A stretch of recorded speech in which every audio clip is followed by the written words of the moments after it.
গরিবদের কিন্তু আবেগ বেশি, কথা কন না গেয়া। আরে বাবা, আমরা তো সারাটা বাংলাদেশে আল্লাহ খাওয়ায়, খাইতো, এটাকে আবার ধনীরা গুসা করেন না, গরিবরা হুজুরেরা খাওয়ায়ও বেশি।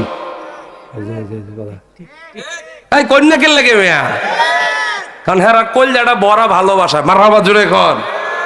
ধনীরাও খাওয়ায়, কিন্তু গরিবদের যে আতিথিয়তা এটা শেষ করা যাবে না। হেরা মানে পারে না শুধু মাথায় তুলে ঘুরাইতে, মারহাবা কর। আর যত বেশি বড় জায়গায় যাইবেন, টুকেনের পরে হোটেল,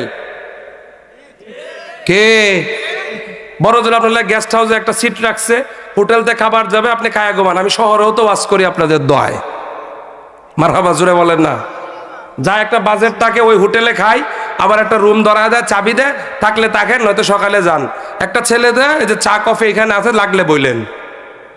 আর যখন আমরা লোকাল প্লেসে ওয়াজে আসি, বাবা রে বাবা, যা পারে থাকাওয়া খাবার একটার পর আর একটা আছেই, কথা কন না কেন। এরপরে শেষে কয় হুজুর মাফ করেন, কোনো খেদমত করতে পারলাম না, কটিয়ার বান্ডিল দে দে, কথা বলেন না কেন। কাম দে যা সাদা দে, সমস্যা কি। বিদায়ের সময় কাছেও আসতে চায় না। তাহলে বলেন ভালোবাসার পার্থক্য আছে? জুড়ে কোন আছে? যাবে গরিব মানুষ খুব খুশি হয়েছে।